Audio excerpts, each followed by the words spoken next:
আজকের আমাদের আলোচনার বিষয় হচ্ছে ঈমান এবং কুফর।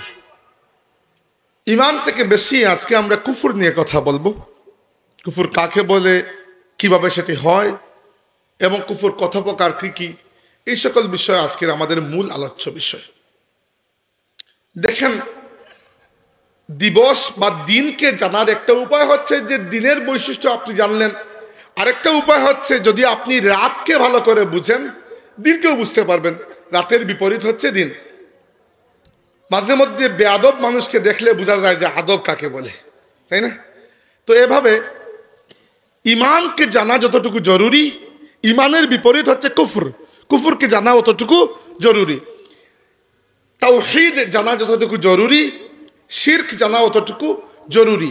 সুন্নাত জানা যতটুকু জরুরি, বিদআত সম্পর্কে জানাও অতটুকু জরুরি। কারণ একটা আমরা গ্রহণ করব, আরেকটা পরিহার করব।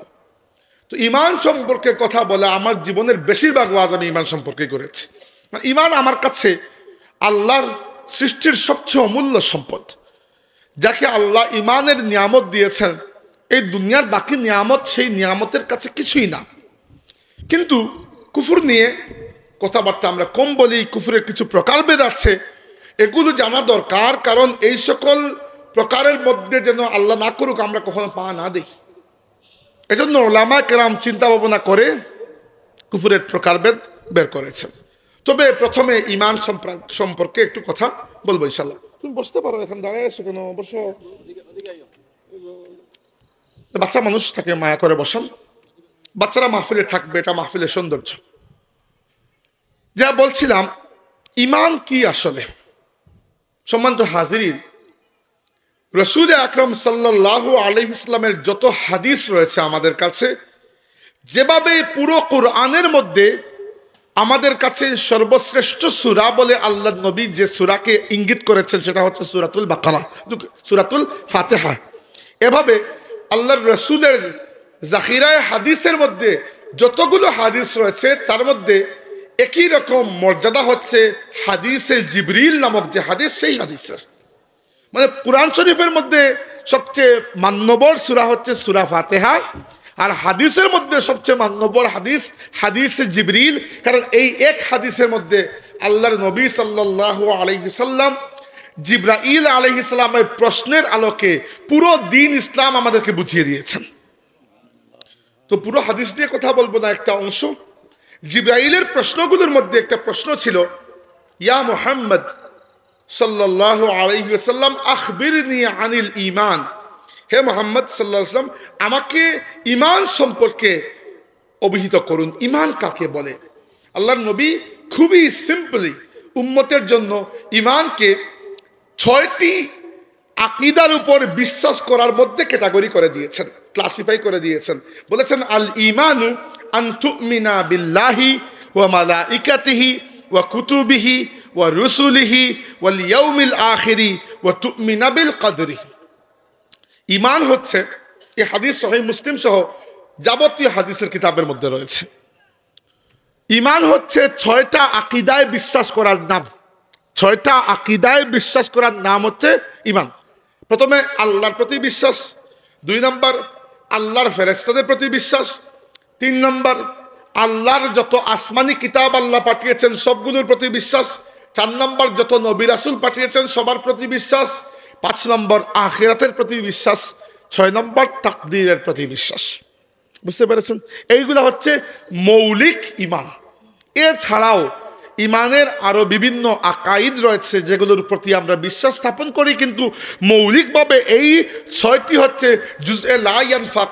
এগুলো অবিচ্ছেদ্য। এগুলোর মধ্যে কোনো একটিতে একটু এদিক সেদিক হয়ে গেলে আপনি আর ঈমানদার থাকতে পারবেন না। এগুলো সম্পর্কে সংক্ষিপ্ত একটু কথা বলে পরে যাব আমরা কুফরির আলোচনায়। প্রথমে আসুন আল্লাহর প্রতি বিশ্বাস। এগুলা বোঝা জরুরি, কারণ কালকে যখন নিজের সন্তানকে বুঝাবেন, যেভাবে আমি বুঝাচ্ছি সেভাবে যদি আপনি বুঝিয়ে দেন, তাহলে প্রথম থেকে ইসলামের মূল সমাজ উপলব্ধি বুঝতে হয়ে যাবে। ইসলামের জন্য আপনার শুধু কিতাবি নলেজই যথেষ্ট নয়, যতক্ষণ না গভীর একটা উপলব্ধি, আন্ডারস্ট্যান্ডিং মনের মধ্যে ডেভেলপ হবে। আজকে ফিতনার যুগ, কে এসে কিভাবে ঈমান হারা করে যায় বোঝা যাবে না। তো আল্লাহর প্রতি বিশ্বাস। এবার আল্লাহর প্রতি বিশ্বাস কি আসলে? দেখেন, আমি যদি এক বাক্যে বলি, আল্লাহর প্রতি বিশ্বাসকে সামারাইজ করেছেন আমাদের নবী, লা ইলাহা ইল্লাল্লাহ। এতটুকু রাখি আপাতত। লা ইলাহা ইল্লাল্লাহ, হোয়াট ডাজ ইট মিন? মানে কি? আল্লাহ ছাড়া কোনো মাহবুদ নাই, এটাই তো। তবে দুনিয়াতে তো মাহবুদের অভাব নাই।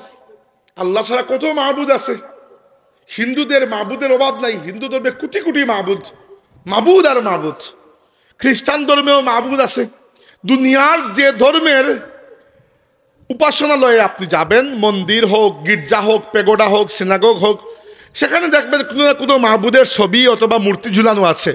কেউ না কেউ কাউকে না কাউকে সেজদা করছে না?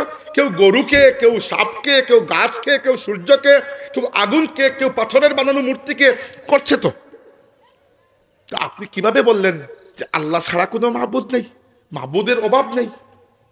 তাইলে লা ইলাহা ইল্লাল্লাহ অর্থ কি? লা ইলাহা ইল্লাল্লাহ অর্থ হচ্ছে লাইসা ফিহি ইলাহুন হাক্কুন ইল্লাল্লাহ। আল্লাহ ছাড়া আমার ইবাদত কবুল করার যোগ্যতা অন্য কোনো মাহবুদের নাই। সবাই বানোয়াট, সবাই মিথ্যা। বুঝতে পেরেছেন বিষয়টা? এইটাই হচ্ছে আসল উপলব্ধি। অর্থাৎ তুমি মাহবুদ বানাও, তোমার তো হাত আছে, মাটিও আছে, বানাইয়া যাও, কিন্তু আল্লাহ ছাড়া আমার ইবাদত কবুল করার যোগ্যতা আর কোনো মাহবুদের নাই। তাই লা ইলাহা ইল্লাল্লাহ মানে হচ্ছে লাইসা ফিহি ইলাহুন হাক্কুন ইল্লাল্লাহ। ইলাহ বা মাহবুদ যতই বানাও, এগুলার কোনো হক নাই আমার উপর, এগুলার কোনো সত্যতা নাই, এগুলার কোনো অধিকার নাই আমার ইবাদত কবুল করবে বা গ্রহণ করবে বা পাবে। অতএব এই সবগুলাই বানোয়াট, সবগুলাই মিথ্যা। এই হচ্ছে আল্লাহর প্রতি বিশ্বাসের জিস্ট। এজন্য আল্লাহ বলেছেন, ফামান ইয়াকফুর বিত্তাগুত ওয়া ইউমিন বিল্লাহি ফাকাদ ইসতামসাকা বিল উরওয়াতিল উসকা। ঈমানের জন্য জরুরি হচ্ছে কুফর বিত্তাগুত ওয়া ঈমান বিল্লাহ। প্রথমে তাগুতকে আপনার অস্বীকার করতে হবে, এরপরে আল্লাহকে বিশ্বাস করতে হবে। তাগুত মানে কি? তাগুত মানে আল্লাহর বিরুদ্ধে যারাই দাঁড়ায় সবাই তাগুত। হতে পারে সে মানুষ, হতে পারে জিন, হতে পারে কোনো আদর্শ, হতে পারে কোনো তন্ত্রমন্ত্র, হতে পারে কোনো মতামত, হতে পারে কোনো মূর্তি। আল্লাহর বিরুদ্ধে যাই দাঁড়াবে সবই তাগুত। তো তাগুতকে প্রথমে অস্বীকার করতে হবে। এজন্য আমরা প্রথমে বলি, আমাদের কালিমার প্রথম অংশ হচ্ছে লা ইলাহা, মানে কোনো মাহবুদ নাই। মানে যত মাহবুদকে তোমরা বানিয়েছো আমরা সবগুলোকে তাগুত মনে করে অস্বীকার করলাম, ইল্লাল্লাহ।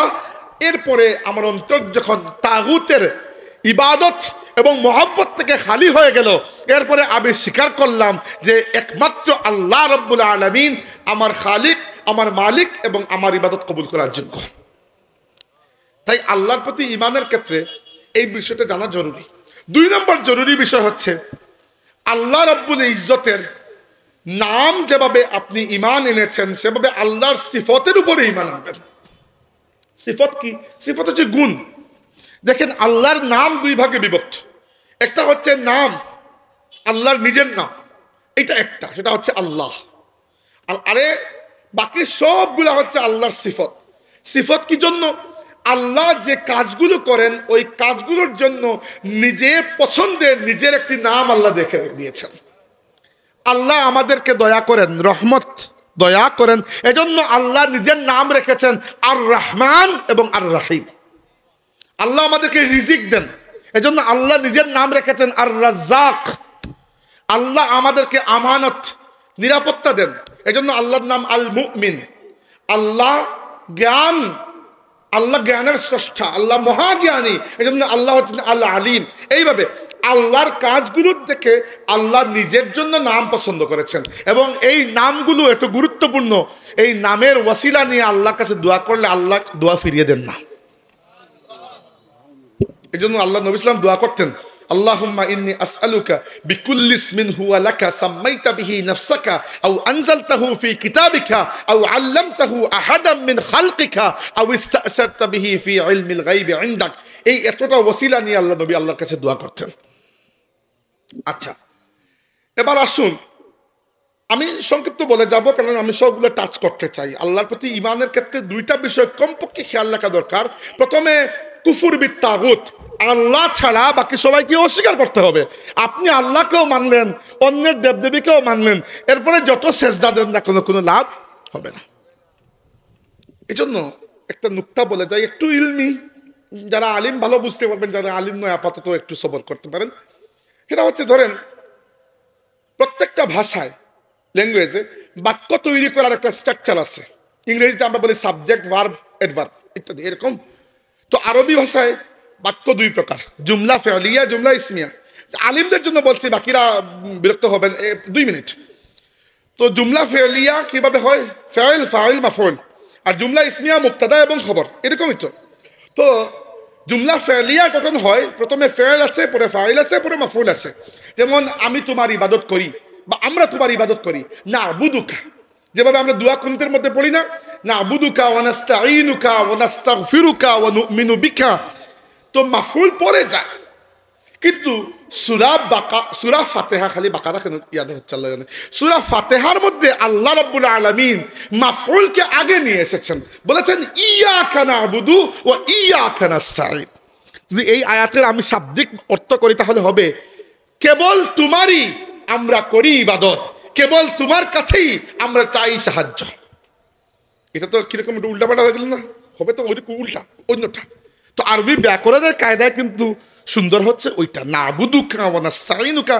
কিন্তু আল্লাহ এখানে ইয়াকা নাবুদু, প্রথমে আল্লাহটা নিজেকে নিয়ে এসেছেন, অর্থাৎ আমরা আল্লাহকে বলছি আমরা তোমার ইবাদত করিটা পরে তোমার ইবাদত করি, যে ওইটা হচ্ছে আগে। মানে তোমার আমরা করি ইবাদত। কেন?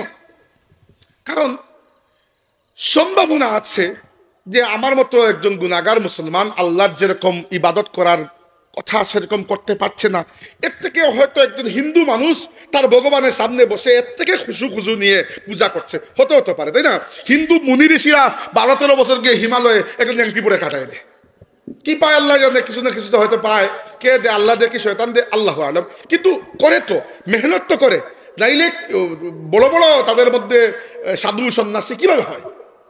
কিন্তু আপনি এখানে কি বলছেন যে ইয়াকা না'বুদু, কেবল তোমারই আমরা করি ইবাদত।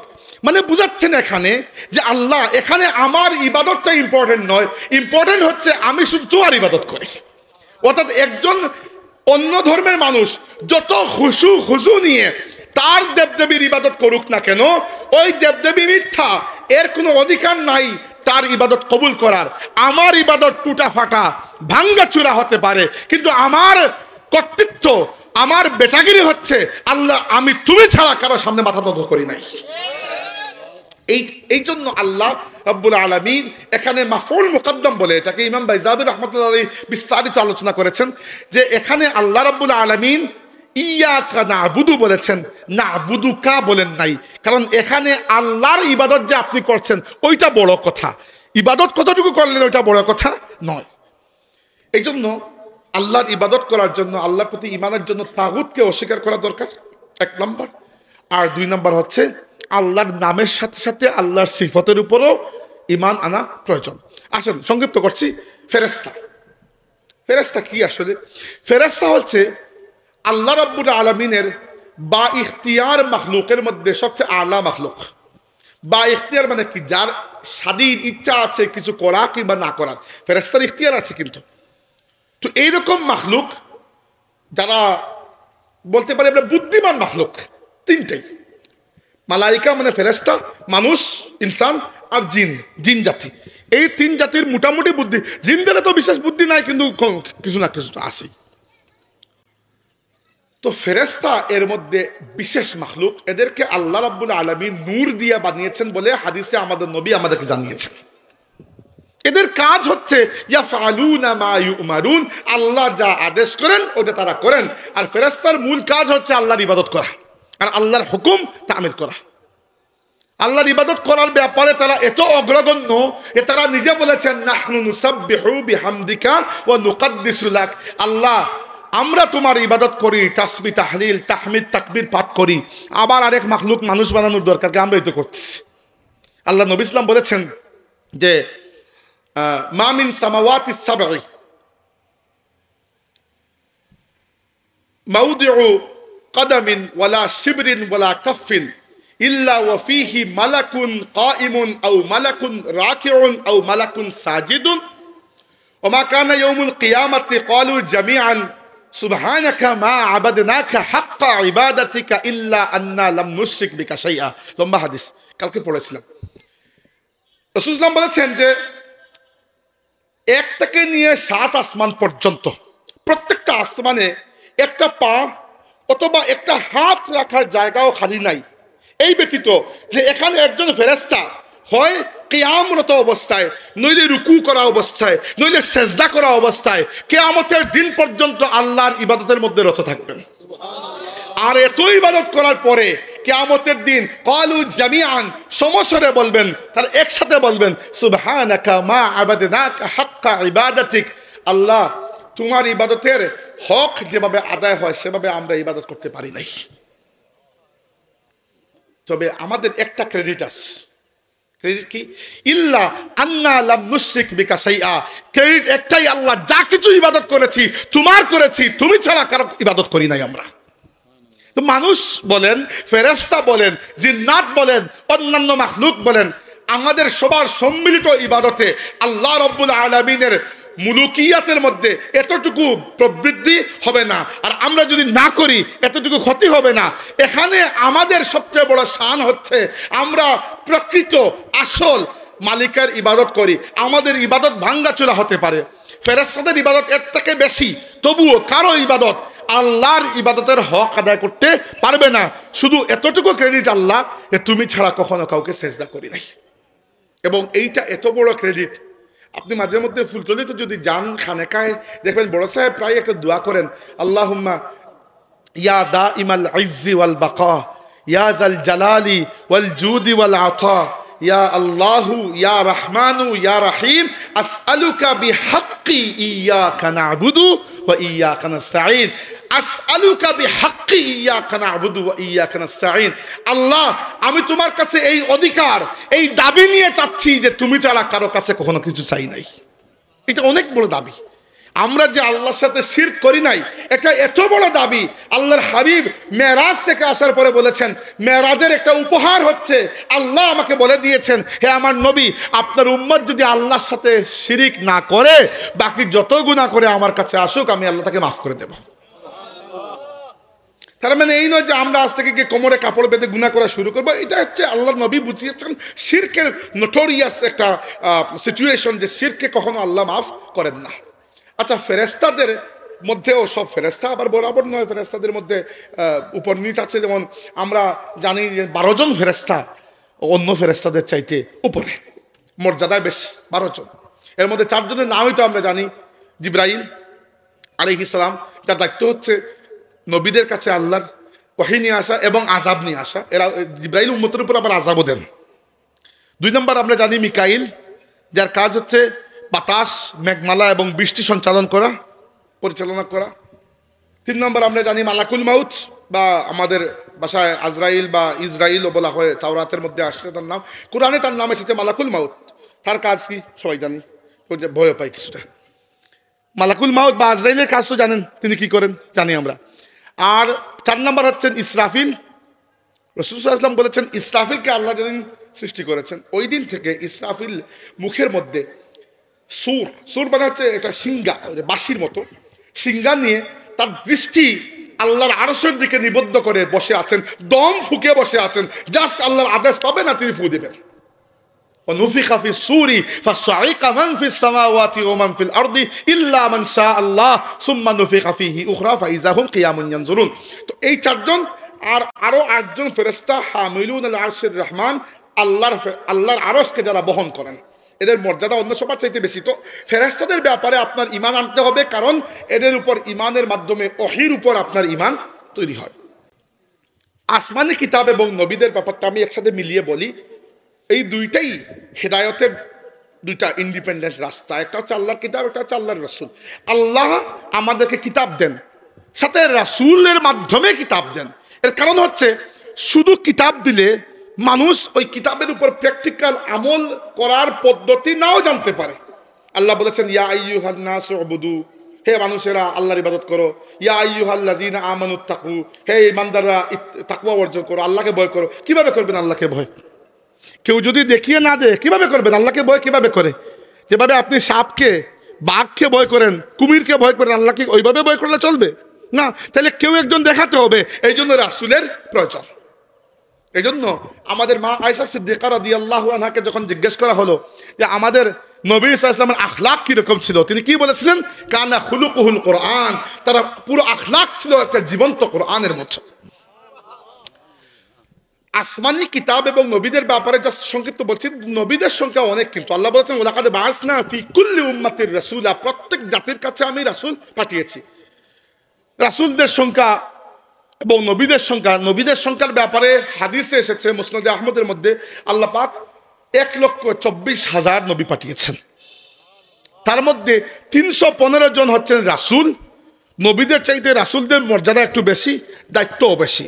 নবীর কাজ হচ্ছে জাস্ট ইসলামের দাওয়াত দেওয়া, নতুন কোনো শরীয়ত প্রণয়ন করা নয়। আর রাসূল নতুন শরীয়ত নিয়ে আসেন, রাসূলের দায়িত্ব থাকে ওই শরীয়তকে বাস্তবায়ন করে প্র্যাকটিক্যালি দেখিয়ে দিয়ে যাওয়া। মানে রাসূলের দায়িত্ব ইকামতে দিন, আর নবীর দায়িত্ব তাবলীগে দিন। বুঝতে পেরেছেন? আর কিতাবের মধ্যেও সবগুলা বড় কিতাব নয়, আসলে কিছু আছে কিতাব, কিছু আছে সহিফা। সহিফা মানে পাতা, সুহুফি ইব্রাহিম ওয়া মুসা। তো সহিফা মানে ছোট ছোট কিতাব, আর কিতাব মানে বড় কিতাব। তো কিতাব মূলত আমরা জানি 4টা বড় কিতাব, তাই না? আসলে বড় কিতাব 2টাই, তাওরাত এবং কোরআন। বাকিগুলো ছোট ছোট। ইনজিল এবং জাবুর এত বড় কিতাব নয়, তাওরাত এবং কোরআন অনেক বড় কিতাব, যার মধ্যে ইন্ডিপেন্ডেন্ট পরিপূর্ণ শরীয়ত রয়েছে। বাদ বাকি জাবুর এবং ইনজিলও কিতাব, এগুলাও আল্লাহর কিতাব, কিন্তু বাকি 3টা কিতাবকে আল্লাহ হেফাজত করার জিম্মাদারি নেন নাই। এজন্য তাদের উম্মতেরা তাদের কিতাবগুলোর মধ্যে নিজের মন গড়া কথাবার্তা ঢুকিয়ে বিকৃত করে ফেলেছে। আর কোরআন যেহেতু শেষ কিতাব, আমার নবী যেহেতু শেষ নবী, এরপরে আর কোনো নবী আসবেন না, অতএব আমার নবীর নবুয়ত কিয়ামত পর্যন্ত থাকবে।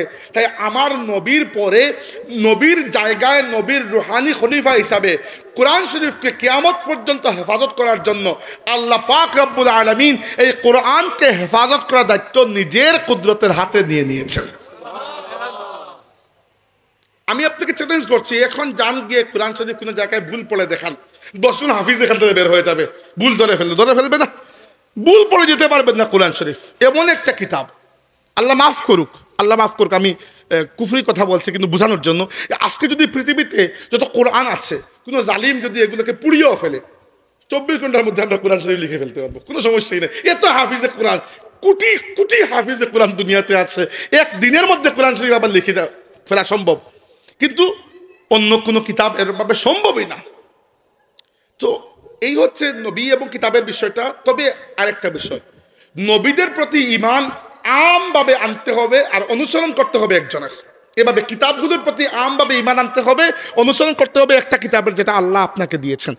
আর নবীদের প্রতি ঈমান আনার সাথে সাথে ঈমানের আরেকটা জুজএ লা ইয়ানফাক, অবিচ্ছেদ্য অংশ হচ্ছে আমাদের নবী আকা মাওলা তাজদারে কাউনাইন ইমামুল আম্বিয়া সাইয়্যিদুল মুরসালিন আল মুস্তাফা ওয়াল মুজতাবা মুহাম্মাদুর রাসূলুল্লাহ সাল্লাল্লাহু আলাইহি ওয়াসাল্লামকে খাতামান নাবিয়্যিন বা সর্বশেষ নবী হিসাবেও মানতে হবে। এইটা যদি না মানেন তাহলে ঈমান থেকে আপনি বেরিয়ে যাবেন। এটা আকীদার বিষয়, এটা কোনো ওয়াজের বিষয় নয়। আকীদা পরিষ্কার করেন, মুহাম্মদ সাল্লাল্লাহু আলাইহি ওয়াসাল্লামের পরে আল্লাহর পক্ষ থেকে ওহীর পথ বন্ধ হয়ে গেছে, আর ওহী আসবে না, আর কোনো নবীও আসবেন না। কয়টা গেল? আল্লাহর প্রতি ঈমান, ফেরেশতার প্রতি ঈমান, নবী রাসূলের প্রতি ঈমান, আসমানি কিতাবের প্রতি ঈমান, আখিরাত। আখিরাত আসলে 2টা আমি বলছি। একটা হচ্ছে আখিরাত সবার, যেটা আখিরাত কিয়ামতের দিন। আরেকটা হচ্ছে প্রত্যেক মানুষের নিজের একটা আখিরাত আছে। কি? আপনি যেদিন মারা যাবেন আপনার আখিরাত ওই দিন থেকে শুরু হয়ে যাবে। একদিন সবাইকে আল্লাহ জমাবেন একসাথে। কিন্তু ইজা মাতা ইবনু আদম কামাত আলাইহি কিয়ামাতাহু, আদম সন্তান মারা যাওয়ার সাথে সাথে তার কিয়ামত শুরু হয়ে যায়। পরের কিয়ামত পরে হবে, আপনার কিয়ামত তো কবর থেকেই শুরু। কবর থেকেই কিয়ামত শুরু হয়ে যায়। কারণ কি? উসমান রাদিয়াল্লাহু আনহু কবরের পাশে আসলে বড় কাঁদতেন। তার গোলাম জিজ্ঞেস করলেন, আমিরুল মুমিনিন, আপনি আমাদেরকে জান্নাত জাহান্নাম কত কিছুর কথা বলেন, এত কাঁদেন না, কবরের পাশে আসলে আপনার কান্না থামে না, কারণ কি? উসমান রাদিয়াল্লাহু আনহু বললেন, বাবা, তোমার নবী আর আমার নবী মুহাম্মদুর রাসূলুল্লাহ সাল্লাল্লাহু আলাইহি ওয়াসাল্লাম আমাকে খবর দিয়েছেন আখিরাতের সমস্ত ঘাট, সমস্ত স্তরগুলোর মধ্যে সবচেয়ে কঠিন স্তর হচ্ছে কবর। যার কবরটা ঠিকমতো পার হয়ে যাবে তার বাকি একটার পরে একটা সহজ হয়ে যাবে। আর যার কবরে আটকে যাবে, বলি আউযুবিল্লাহ, তার আর উপায় নাই। কবরে অ্যাটলিস্ট তিনটা জিনিস আমাকে জানতে হবে, তিনটা জিনিস, সেটা এগুলা কবর হবে। হাদিসে এসেছে, একটা হচ্ছে দগতাতুল কবর, একটা ফিতনাতুল কবর, একটা আযাবুল কবর।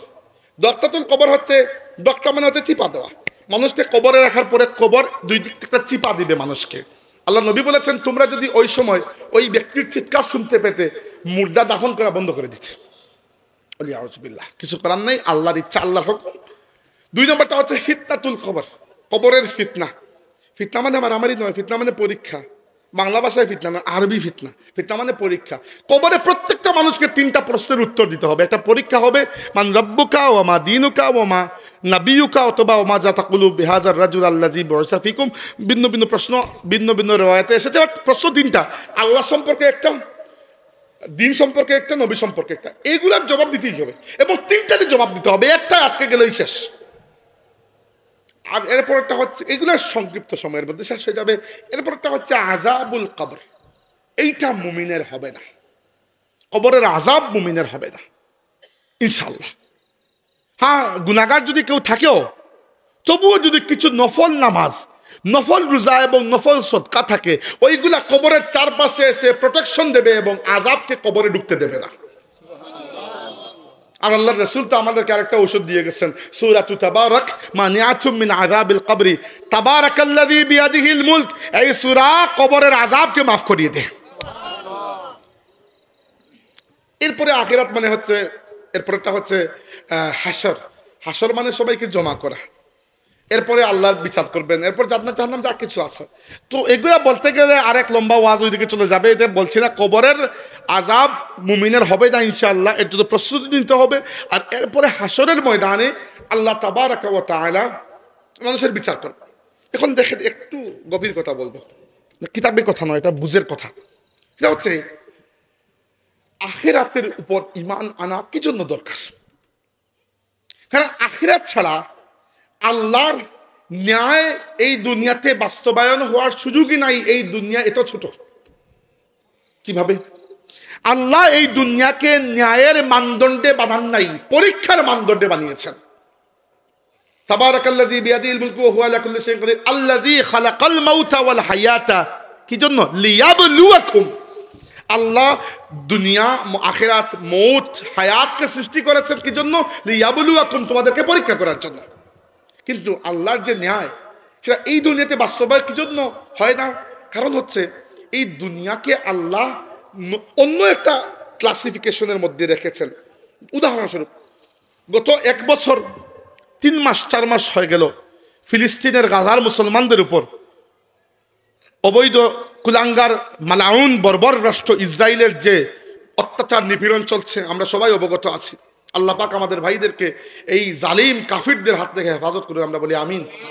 এর পেছনে আমেরিকাও আছে, জানি আমরা, ইউরোপও আছে, আছে তো অবশ্যই। মুখে যাই বলুক, নির্দোষ মুসলমানদেরকে, বাচ্চাদেরকে পর্যন্ত তারা ছাড়ছে না। এবার যদি আমি ইসরায়েলের বেঞ্জামিন নেতানিয়াহু না প্রধানমন্ত্রী, ওটাকে ধরি, গ্রেফতার করি এবং এই 50 থেকে 55 হাজার মানুষকে শহীদ করার অপরাধে তাকে আমি মৃত্যুদণ্ড দেই এবং ন্যায় বিচার করতে চাই, তাকে কতবার ফাঁসি দিতে পারবো আমি? একবার। কারণ কি, এক থেকে বেশি ফাঁসি সম্ভব না। তো 50,000 মানুষকে মারার পরে একবার ফাঁসি দিলে কি ন্যায় হয়ে যাবে? এই শাস্তি হবে সর্বোচ্চ, ন্যায় হবে না। ন্যায় কখন হবে? যখন আল্লাহ জাহান্নামে নিক্ষেপ করবেন, চামড়া পুড়বে, মৃত্যু আসবে না, আবার চামড়া লাগিয়ে আল্লাহ আবার জাহান্নামে নিক্ষেপ করবেন। এই জালিমদের শাস্তি কিয়ামতের ময়দানে হবে ইনশাআল্লাহ। এই জন্য আখিরাতের প্রয়োজন। আখিরাত না হলে আমরা শান্তি পাবো না। এই জন্য আমি দেখতে চাই দুনিয়াতে আমার নবীর দুশ্মন যারা ছিল, হাসরের দিন এরা বিকারি বেশে আমার নবীর কাছে এসে বলবে, ইয়া রাসূলুল্লাহ ইসফা আলানা ইলা রাব্বিক, ইয়া রাসূলুল্লাহ আমাদের জন্য একটু সুপারিশ করুন। আমি দেখতে চাই এদের এই অবস্থাটা। আমি দেখতে চাই এই বর্বর জালিমদেরকে, যারা রোহিঙ্গা মুসলমানদের উপর জুলুম করেছে। দেখতে চাই এই ভারতের এই বর্বর হিন্দুদেরকে, এরা মুসলমানদের উপর ভারতে কাশ্মীরে জুলুম করে যাচ্ছে। দেখতে চাই চায়নার এই বর্বরদেরকে, যারা উইগুর মুসলমানদের উপর জুলুম করে যাচ্ছে। এই দুনিয়াতে যে জুলুম চলছে, আখিরাত ছাড়া এর ন্যায় বিচার সম্ভব না। দ্বিতীয়ত, আখিরাত ছাড়া আপনি সবরও করতে পারবেন না। ধরেন, উদাহরণ দিচ্ছি, আল্লাহ মাফ করুক, আল্লাহ মাফ করুক, মাঝে মধ্যে তো শুনি এরকম ঘটনা। ধরেন একটা বাবা তার বাচ্চা, বাবা তো পাগল হয়ে যাবে। আখেরাত মানুষকে ঠিক রাখে, আখেরাত ছাড়া মানুষ ঠিক থাকে না। সো ফিলোসফিক্যাল আন্ডারস্ট্যান্ডিং হচ্ছে আখেরাতের জরুরত আল্লাহর নয়, আখেরাতের জরুরত আমাদের। আমরা আখেরাত চাই, কারণ আখেরাত ছাড়া আল্লাহ রাব্বুল আলামিনের এই দুশ্মনদের, আল্লাহর রাসূলের দুশ্মনদের বিচার আমরা দেখা সম্ভব নয়। আর আমাদের ব্যাপারে আমরা যারা মুমিন মুসলমান, আমাদের নবীর উম্মত, আমাদের ব্যাপারে আপনাদেরকে একটা সুসংবাদ দিতে চাই। আমাদের নবী সাল্লাল্লাহু আলাইহি ওয়াসাল্লামকে আল্লাহ পাক দুনিয়াতে থাকা অবস্থায় শাফাআতের অধিকার দিয়ে দিয়েছেন। সো আমরা অলরেডি জান্নাতের রেজিস্ট্রি করে গেছি, তাই না? জান্নাত তো আমাদের বাপের সম্পত্তি এমনিতেই। আমাদের বাবা আদম কইছিলেন জান্নাতে না, মা হাওয়া কইছিলেন জান্নাতে না। তো বাবা মা যেখানে ছিলেন ওখানে কি আপনি যাবেন? আপনার বাড়ি না ওইটা? জান্নাতে যাবেন ইনশাল্লাহ, এটা কোনো সমস্যা না। সমস্যা হচ্ছে হাসরের ময়দানে আল্লাহর কাছে যদি না আটকেন। আর ওই না আটকার জন্য জরুরি হচ্ছে আল্লাহর হাবিবের শাফাআত, আর শাফাআতের জন্য জরুরি হচ্ছে তাআল্লুক বা সম্পর্ককে বৃদ্ধি করা। নবী তো চিন্তা হবে আপনাকে, ওইখানে তো আর আপনি নেম প্লেট নিয়ে যাবেন না। ইউহশারুন নাসু ইয়াউমাল কিয়ামাতি হুফাতান ওরাতান গুরলা, কিয়ামতের দিন মানুষ যাবে আল্লাহর সামনে খালি পায়ে, নগ্ন, খালি গায়ে, কোনো কাপড় নাই, খতনাবিহীন অবস্থায়। ওই সময় তো চিন্তা হবে আল্লাহ নবী কি দেখে চিনবেন। এরকম কিছু ক্যারেক্টারিস্টিক্স আছে, যেমন অজুর পানি যত জায়গায় লাগবে ওই জায়গায় চমকাবে, আরও আছে। আপনার ঈমান ওইখানে আপনার জন্য নূরের ব্যবস্থা করে দেবে। তো জরুরি এইটা, আল্লাহ নবীর সাথে তাআল্লুক সৃষ্টি করেন।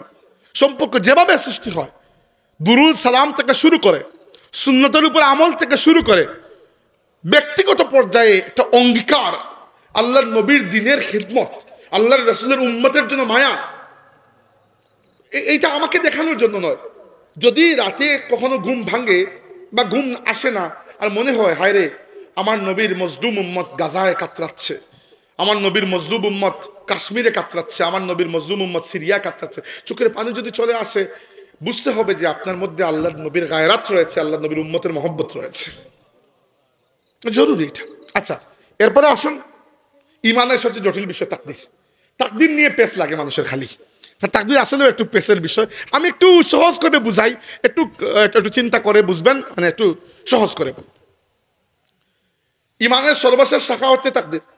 তাকদীর নিয়ে পেস লাগার কারণে ইসলামের ইতিহাসে কমসে কম 2টা কাফেলা বা আরো বেশি ইসলাম থেকে খারিজ হয়ে গুমরা হয়ে গেছে। একজনের নাম কাদেরিয়া, যারা তাকদীরের উপর ঈমানকে সম্পূর্ণ অস্বীকার করে বসেছিল, নাউযুবিল্লাহ। আরেকদল জাবরিয়া, এরা বলতো সব তাকদীরই তাকদীর, আমার কোনো এখানে দায়িত্ব নাই, আমি গুনাহ করলেও ওইটা আল্লাহ দেখছে। আরেকদল মুতাজিলা, এদের হিসাবটা একটু ভিন্ন, বাদ দেন এগুলা। তাকদীর আসলে কি? যদি এক বাক্যে জিজ্ঞেস করি তাকদীর কি, তাকদীর হচ্ছে আল্লাহর ইলম, আল্লাহ জানেন, এটা তাকদীর। আল্লাহ জানেন বলে কলমকে নির্দেশ দিয়েছেন, কলম লিখে রেখেছে, এটা তাকদীর। এবার তাকদীর সম্পর্কে এক সাহাবীও আল্লাহ নবীকে প্রশ্ন করেছেন, ইয়া রাসূলুল্লাহ, যদি আল্লাহ আমার তাকদীরের মধ্যে সবকিছু লিখে রাখেন যে আমি জান্নাতে যাব না জাহান্নামে, তাহলে আমি আর ইবাদত বন্দেগী করে কি লাভ? এই প্রশ্ন আসে না? রাসূল সাল্লাল্লাহু আলাইহি ওয়াসাল্লাম জিজ্ঞেস করেছেন, তুমি কি জানো আল্লাহ তোমার তাকদীরে কি লিখেছেন? আপনি জানেন? সাহাবী বলছেন, জানি না। আল্লাহ নবী বলছেন, তাইলে আমল করে যাও। তাইলে তো আমল করে যাবে, আমলের রাস্তা তো আল্লাহ খুলে রেখেছেন। এবার শুনুন তাকদীর কি। তাকদীর হচ্ছে আল্লাহর ইলম। আপনার জীবনটা সময়ের সাথে বাধা আছে। আপনার জীবন 3টা কালকে অতিক্রম করতে পারে না, হয় সে অতীতে, নয় সে বর্তমানে, নয় সে ভবিষ্যতে। আল্লাহর জন্য অতীত, বর্তমান, ভবিষ্যৎ বলে কোনো কিছু নাই। আল্লাহ আস-সামিউ আল বাসির, সবই দেখেন, সবই শুনেন। এবার আল্লাহ জানেন আপনার ভবিষ্যৎটা কোন দিকে যাবে, কিন্তু এই জানার উপর আপনার কাজ নির্ভর করে না। কারণ আল্লাহ দুনিয়াতে আপনাকে ইখতিয়ার, অধিকার, স্বাধীন ইচ্ছার মালিক বানিয়েছেন। তাই আল্লাহ কি জানেন না জানেন ওইটা তো আল্লাহর ইলম। আপনার স্বাধীন ইচ্ছাকে খাটিয়ে আপনি কোন আমল করেছেন এর উপর কিয়ামতের দিন আল্লাহ আপনার বিচার করবেন। কিছুটা পরিষ্কার হয়েছে? ওকে। তো এই জন্য আমার তাকদীরে আল্লাহ জাহান্নাম লিখে রেখেছেন কি জান্নাত আমি তো জানি না, কিন্তু ওদিকে আল্লাহ ওপেন ডোর রেখেছেন, ঈমান আনো, নেক আমল করো, আল্লাহর জান্নাতে প্রবেশ করো। তো আপনার তাকদীর নিয়ে মারামারি করে লাভ আছে? এটা জানেন না, কিন্তু তাকদীরকে অস্বীকারও করবেন না, কারণ তাকদীর আল্লাহর ইলম, আল্লাহ আগে থেকে জানেন। কিন্তু আল্লাহ যে জানেন এজন্য আপনি কাজটি করেছেন এমন নয়, আপনি কাজটি করবেন আগে থেকে জানার কারণে আল্লাহ লিখে রেখেছেন। এটা ছোট্ট ঘটনা বললে আপনি পরিষ্কার হয়ে যাবে। ইমাজিনারি, এটা কল্পিত ঘটনা। ধরেন আমি আমার বাড়িতে এটা দাওয়াতের আয়োজন করেছি, উদাহরণ দিচ্ছি তাকদীর বোঝানোর জন্য, একটা গল্প আমি বানিয়ে গল্প বলছি। আমার বাড়িতে একটা দাওয়াতের আয়োজন, তো এখানে আমি 10 জন মানুষকে দাওয়াত দিচ্ছি, এখান থেকে 10 জন। তো রাতে বসে বসে আমি আমার ফ্যামিলিকে বলছি যে আমার মনে হয় 10 জনের মধ্যে 8 জন আসবেন, 2 জন আসবেন না, কারণ ওই 2 জনের মনটা আমার প্রতি পুরো ভালো না। 2 জন, আমার মনে হয় 2 জন আসবেন না, 8 জন আসবেন, এটা আমাদের গল্প 2 জনের। সকালে দেখা গেল আসলেই ওই 2 জন আসেননি, আসলেই ওই 2 জন আসেন নাই, বাকি 8 জন আসছেন। যারা আসেন নাই তারা কি আমাকে দোষ দিতে পারবেন যে আপনি মনে করেছিলেন আমরা আসবো না তাই আমরা আসি নাই? ভাই, তোমাকে কে বলছে আমি কি মনে করেছিলাম এটা বোঝার জন্য? তোমাকে তো আমি ওপেন ইনভাইটেশন দিয়েছিলাম যে আসো, তুমি আসো নাই কেন? তোমার ইচ্ছা খাটিয়ে তুমি আসো নাই, এখন দোষ দিতেছো আমি কি ভেবেছিলাম।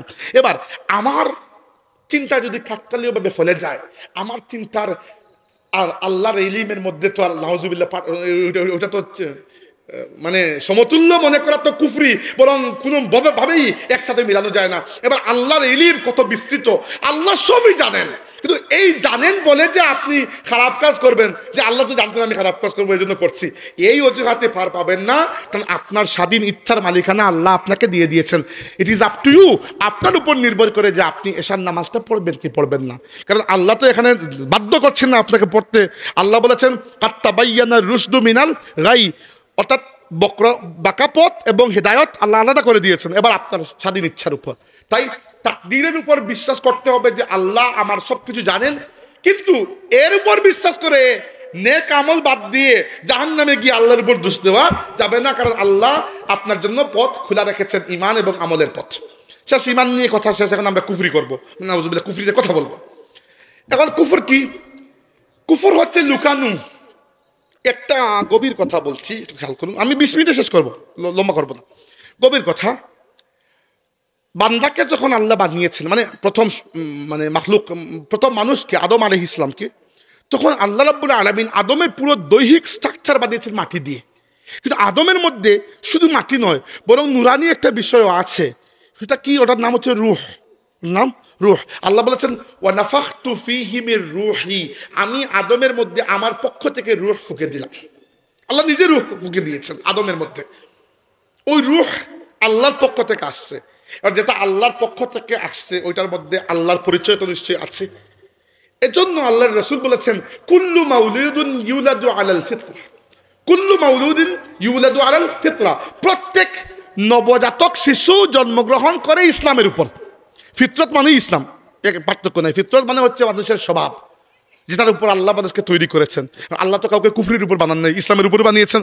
তো প্রত্যেক নবজাতক শিশুর জন্ম হয় ইসলামের উপর। ফা আবাওয়াহু ইউহাউইদানিহি ওয়া ইউমাজ্জিসানিহি ওয়া ইউনাসসিরানিহি, তার মা বাবা তারে পরে খ্রিস্টান বানায়, ইহুদি বানায়, ওই মাজুসি বানায়, আগুন পূজারি বানায়। প্রত্যেক নবজাতক শিশুর জন্ম হয় ইসলামের উপর। কারণ কি? তার রূহের মধ্যে আল্লাহর পরিচয়টা অলরেডি আছে। এবার ওই রূহের উপর যে আল্লাহর পরিচয় আছে, রূহের মধ্যে শয়তান এবং দুনিয়া এইগুলা মিলে এই পরিচয়কে ঢেকে ফেলে, অস্বসা দিয়ে কালো করে ঢেকে ফেলে। এইটাকে বলা হয় কুফর। কুফর মানে হচ্ছে লুকানো।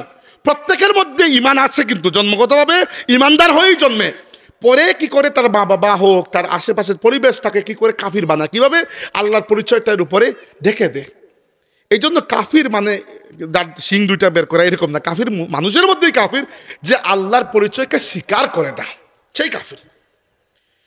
এবার কাফিরের জন্য জাহান্নাম, এটা আল্লাহ রাব্বুল আলামিন স্পষ্ট বলে দিয়েছেন। ইন্নাল্লাযীনা কাফারু, যারা কুফরি করে আল্লাহ রাব্বুল আলামিনের বৈশিষ্ট্য বলার পরে তাদের জায়গার কথা বলেছেন, ফি নারি জাহান্নামা খালিদিনা ফিহা আবাদা, তারা জাহান্নামের আগুনে চিরস্থায়ী জ্বলবে।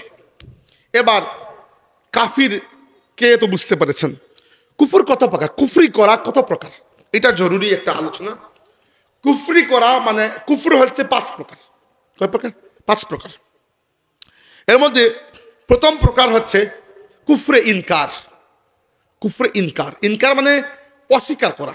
কুফরে ইনকার হচ্ছে একজন আল্লাহকে দিল দিয়েও স্বীকার করে না, মুখ দিয়েও স্বীকার করে না, মানে সে আল্লাহর অস্তিত্বে কোনোভাবেই বিশ্বাস করে না, অথবা ইসলামে কোনোভাবেই স্বীকার করে না। সে দিলে জানে ইসলামকে দুশ্মন মনে করে এবং অন্য কোনো কিছু বা অন্য কোনো দেবদেবীকে হক মনে করে। এটা হচ্ছে কাট্টা কাফির যারা বলি আমরা, একেবারে কট্টর কাফির। সে মুনাফিক নয়, দিলে জানে সে কাফির। উদাহরণ আবু জাহেল। আবু জাহেল বিলকুলই মুনাফিক ছিল না, সে কুফরির উপর তার জীবন দিয়ে দিয়েছে, এত বড় কাফির সে। আবু জাহেলকে আপনি কাফির বলতে পারেন, মুনাফিক বলতে পারেন না, কারণ সে বিশ্বাস করতো লাত মানাত উজ্জা এই দেবদেবীর উপর। এই জন্য বদরের জিহাদে গিয়ে সে মৃত্যুবরণ করেছে। তাকে যখন তার মৌত যখন ঘনিয়ে এসেছে, সাহাবী যখন তাকে হত্যা করবেন, সে বলেছে যে আমার গলাটা একটু লম্বা করে কাটো, যেন আমাকে সর্দার মনে হয়। মানে দেখেন, কারোর মধ্যে বিন্দুমাত্র আল্লাহর পরিচয় থাকলে মৃত্যুর সময় কেউ এই কথা বলবে? এবং আবু জাহেল রাসূলুল্লাহ সাল্লাল্লাহু আলাইহি ওয়াসাল্লামের ব্যাপারে সে প্রথম থেকেই সিদ্ধান্ত নিয়েছিল, কারণ মক্কার দুইজন মানুষের মধ্যে অ্যাটলিস্ট কুফরির ব্যাপারে খুব শক্ত ধারণা ছিল, তারা কুফরির উপর ঈমান এনেছিলেন এবং তারা মুনাফিক নয়, তারা শক্তভাবে বিশ্বাস করতেন লাত মানাত উজ্জার উপরে। এরা দুইজন হচ্ছেন আবু জাহেল এবং উমর ইবনুল খাত্তাব। তো আল্লাহ নবী চিন্তা করেছেন এরা যদি ইমানদার হয়, যেভাবে পাক্কা কাফির এভাবে পাক্কা ইমানদার হবে। এই জন্য আল্লাহ নবী দোয়া করেছেন যে আল্লাহ আমর ইবনে হিসাম এবং উমর ইবনে খাত্তাব থেকে দুইজনের মধ্যে একজনকে আমাকে দিয়ে দাও। আল্লাহ উমর ইবনে খাত্তাবকে দিয়ে দিয়েছেন, আর আমর ইবনে হিসাম হচ্ছে আবু জাহেলের নাম, আল্লাহ তাকে দেন নাই। আল্লাহ নবী জানেন এরা মুনাফিক নয়, এরা সত্যি বিশ্বাস করে কুফরির উপর। যদি ইমানদার হয় তাহলে ইমানদার এরকম হবে।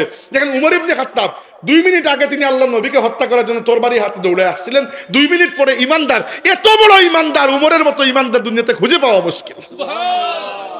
নারায়ে তাকবীর, নারায়ে রিসালাত, আহলে সুন্নাত ওয়াল জামাত। আল্লাহ নবী সাল্লাল্লাহু আলাইহি বলেছেন আইয়ুহা ইবনে খাত্তাব আল্লাযী নাফসি বিয়াদিহি মা লাকিয়াকা শাইতানু সালিকান ফাজ্জান কাত্তুন ইল্লা সালাকা ফাজ্জান গায়রা ফাজ্জিক। আল্লাহর কসম করে বলছি, হে খাত্তাবের পুত্র উমর, শয়তান তোমাকে যদি কোনো রাস্তা দিয়ে আসতে দেখে, সে ওই রাস্তা ছেড়ে ভয়ে অন্য রাস্তায় পালিয়ে যায়। 2 মিনিট আগে উনি আল্লাহ নবীকে হত্যা করার জন্য আসছিলেন, কিন্তু তার আদর্শ ঠিক আছে। আগে আদর্শ ছিল বাঁকা, ওইটাও ঠিক ছিল, মানে তার ওই জায়গায় তিনি সত্য ছিলেন। এখন ইমানদার হয়েছেন, সবচেয়ে বড় ইমানদার হয়ে গেছেন। আবু বকর সিদ্দিক রাদিয়াল্লাহু আনহু ছাড়া উমর ইবনে খাত্তাব রাদিয়াল্লাহু আনহুর পায়ের ধুলার পাশেও আর কেউ যেতে পারবেন না, এইরকম পাক্কা ইমানদার ছিলেন। আল্লাহর নবীর প্রতি, ইসলামের প্রতি তার যে অঙ্গীকার ছিল, এই অঙ্গীকারের সুফল পুরো মুসলিম উম্মাহ পেয়েছে। তিনি আমাদের গর্ব। এই পুরো উম্মতকে যদি এক পাল্লায় উঠানো হয়, আর আবু বকর সিদ্দিক ছাড়া আমাকে সবাইকে এক পাল্লায় উঠানো হয়, উমর ইবনে খাত্তাবই তার পাল্লাই ভারী হবে। তো এই জন্য আল্লাহ নবী দোয়া করেছিলেন, কারণ এরা হচ্ছে পাক্কা কাফের, কুফরে ইনকার প্রথমটা। 2 নম্বরটা হচ্ছে কুফরে জুহুদ, জিম হা দাল জুহুদ। আল্লাহ বলেছেন ওয়াজাহাদু বিহা ওয়াস্তাইখানাতহা আনফুসুহুম যুলমান ওয়া উলুয়া। জুহুদ মানে হচ্ছে অহংকার, ঔদ্ধত্য, যাকে আমরা সিলেটে হেগড়ি করা বলি বা হেডম দেখানো। কিছু কিছু আছে যাদের মনের মধ্যে একটা বিশ্বাস যে ইসলাম সত্য, কিন্তু একমাত্র অহংকারের কারণে, একমাত্র ঔদ্ধত্যের কারণে এরা ঈমান আনে নাই। এদের প্রকৃষ্ট উদাহরণ হচ্ছে মদিনার ইহুদিরা। মদিনার ইহুদিরা আল্লাহ নবীকে এত ভালো করে চিনতো, ইয়ারিফুনাহু কামা ইয়ারিফুনা আবনাআহুম। নবীকে তারা সেইভাবে চিনতো যেভাবে নিজের সন্তানকে তারা চিনে। একটা কারণে ঈমান আনে নাই, নবী বনি ইসমাইল আর তারা হচ্ছে বনি ইসরাইল। নবী তাদের বংশে আসেন নাই, বাস তারা ঈমান আনে নাই। আর এমনকি আমরা একটা হাদিস পাই, আমাদের মা আল্লাহ নবীর অন্যতম একজন স্ত্রী সাফিয়া রাদিয়াল্লাহু আনহা বলেছেন যে আমার বাবা এবং আমার চাচা মদিনার ইহুদিদের সর্দার। আল্লাহ নবী যখন আসলেন মদিনায়, এরা দেখতে গেলেন। আসার পরে শুনি আমার চাচা আমার বাবাকে বলছেন যে ইনি কি তিনি যার কথা তাওরাতের মধ্যে আছে? আমার বাবা বলেন হ্যাঁ ইনি তিনি। চাচা বললেন তাহলে কি আমরা ঈমান আনবো? বাবা বলেন না, আমরা ঈমান তো আনবো না, বরং শেষ পর্যন্ত দুশমনি করে যাব। এই হচ্ছে এদের, এটাকে বলা হয় কুফরে জুহুদ বা ঔদ্ধত্য, অহংকারের কারণে যারা ঈমান আনে নাই, এই কুফরকে বলা হয় কুফরে জুহুদ, মদিনার ইহুদিরা। 3 নম্বর হচ্ছে কুফরে ইনাদ। কুফরে ইনাদ হচ্ছে দিল দিয়ে ইসলামকে হক জানা, মুখ দিয়েও বলা, তবুও কবুল না করা। এই একটা ক্যাটাগরি আছে যে দিল দিয়েও জানেন আপনি ইসলাম সত্য, মুখ দিয়েও বলতেছেন ইসলাম সত্য, তবুও আপনি ইসলাম কবুল করবেন না, আপনি ইসলামের ছায়াতলে আসবেন না। এর উদাহরণ একমাত্র উদাহরণ আমার চোখে আবু তালিব, রাসূল ইসলামের চাচা। আবু তালিবকে অন্য কারোর সাথে তুলনা করবেন না, অন্য কাফিরদের সাথে। যদিও তিনি ইসলামের ছায়াতলে আসেন নাই, কিন্তু ইসলাম এবং আল্লাহর নবীর জন্য তার অনেক খেদমত, অনেক ইহসান রয়েছে। আবু তালিব সত্য সত্য জানতেন তার ভাতিজা মুহাম্মদ সাল্লাল্লাহু আলাইহি ওয়াসাল্লাম সত্য কথা বলছেন।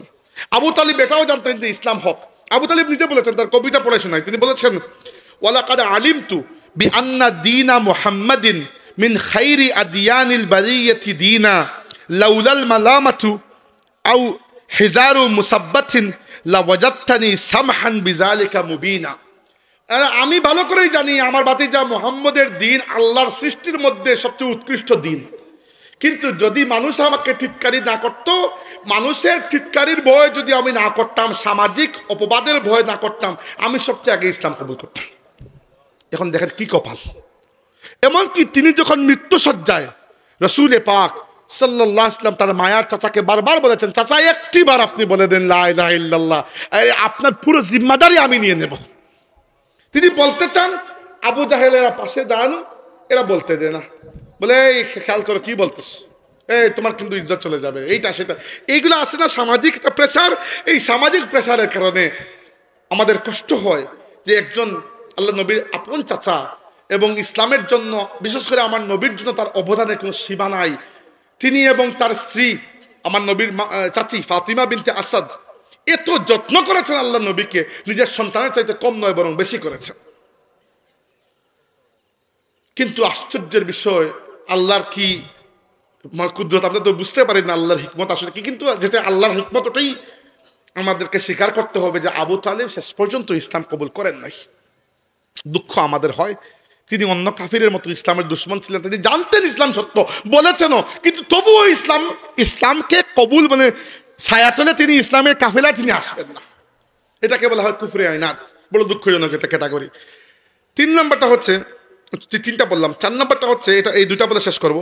4 নম্বরটা হচ্ছে কুফরে নিফাক, মুনাফিক। এক কথায় বুঝতে পেরেছেন, মানে মুখে ইমানদার, ভেতরে নাই। উদাহরণ আব্দুল্লাহ ইবনে উবাই। আব্দুল্লাহ ইবনে উবাই এত বড় মুনাফিক ছিল যে সে রাসূল পাক সাল্লাল্লাহু আলাইহি ওয়াসাল্লামের সাহাবা কেরামের সামনে দাঁড়িয়ে আল্লাহর নবীকে নবী বলে সাক্ষী দিত, আর ওই দিকে গিয়ে মানে রাসূলুল্লাহ মিম্বরে উঠেছেন খুতবা দেওয়ার জন্য, সে বলতো এই চুপ করো, তোমাদের সামনে আল্লাহর রাসূল দাঁড়িয়ে আছে। আল্লাহ জবাব দিয়েছেন, ইজা জাআকাল মুনাফিকুনা ক্বালু নাশহাদু ইন্নাকা লারাসূলুল্লাহ ওয়াল্লাহু ইয়ালামু ইন্নাকা লারাসূলুহু ওয়াল্লাহু ইয়াশহাদু ইন্নাল মুনাফিকিনা লাকাযিবুন। আল্লাহ ভালো করেই জানেন যে তিনি আল্লাহর রাসূল, আর আল্লাহ এটাও সাক্ষী দিচ্ছেন তো তোমরা বড় বেঈমান। তো আব্দুল্লাহ ইবনে উবাই, ওয়া ইজা লাকুল্লাযিনা আমানু ক্বালু আমান্না ওয়া ইজা খালাউ ইলা শায়াতিনহিম ক্বালু ইন্না মাআকুম। তারা ঈমানদারদের সাথে মিললে বলতো আমরা ঈমানদার, কাফিরদের সাথে মূল্য বলতে হলে আমরা তোমাদের দিনে। এই যে এদিক ওদিক যে টস অ্যান্ড টার্ন, আল্লাহ এদেরকে মুনাফিক ডিক্লেয়ার করেছেন, ইন্নাল মুনাফিকিনা ফিদ দারকিল আসফালি মিনান নার, কারণ এরা ইসলামের বড় ক্ষতি করেছে। আল্লাহ নবী সাল্লাল্লাহু আলাইহি ওয়াসাল্লাম যদিও দাজ্জালকে তার উম্মতের মধ্যে সবচেয়ে বড় ফিতনা বলেছেন, সবচেয়ে বড় ফিতনা, সবচেয়ে মারাত্মক ডেঞ্জারাস ফিতনা বলেছেন মুনাফিকদেরকে। মুনাফিকরা ইসলামের ক্ষতি করে, সবচেয়ে বেশি ক্ষতি এরাই করে। আর শেষ যেটা বলে শেষ করবো সেটা হচ্ছে কুফরের শেষ যেটা 5 নম্বর প্রকার হচ্ছে কুফরে জান্দাকা।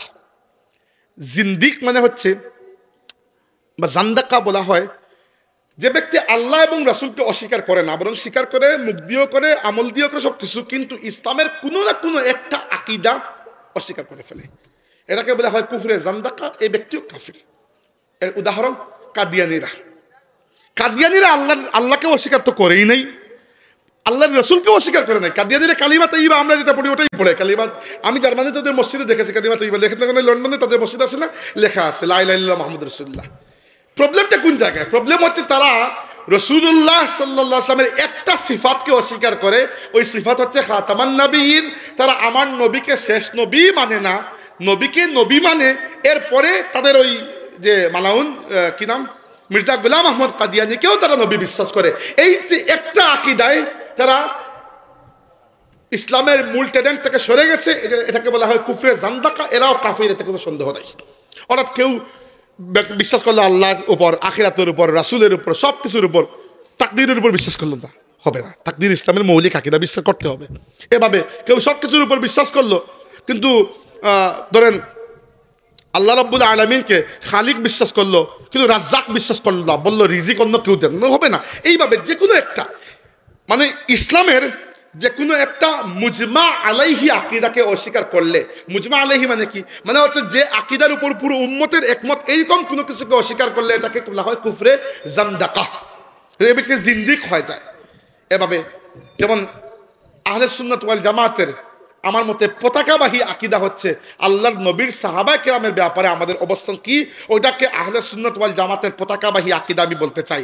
এবং আহলে সুন্নাত ওয়াল জামাতের ফতোয়া হচ্ছে ইজা রাআইতার রাজুল ইয়ানতাকিসু আহাদাম মিন আসহাবি রাসূলিল্লাহ ফাআলাম আন্নাহু জিন্দিক, যদি দেখো কোনো এক ব্যক্তিকে, আল্লাহর নবীর কোনো একজন সাহাবীকে নিন্দা করছে, গালিগালাজ করছে, লান টান করছে বা কুফরি করছে তাদের উপর, যেন রাখো সে জিন্দিক হয়ে গেছে, মানে কুফরে জান্দাকা তার মাধ্যমে সংগঠিত হয়ে গেছে। তো এই ছিল কুফরের 5 প্রকার। আর এর আগে আমরা ইমানের আলোচনা করলাম। আল্লাহ পাক আমাদেরকে কুফর থেকে বাঁচিয়ে রাখেন, আমরা বলি আমিন। আল্লাহ পাক আমাদের ইমানের দৌলতকে আরো রোশন করে দিন, আমরা বলি আমিন। এবং এই ইমানের উপর আল্লাহ আমাদেরকে মওত দান করে, আমরা বলি আমিন। আকুলু কওলি হাযা ওয়া আস্তাগফিরুল্লাহ লি।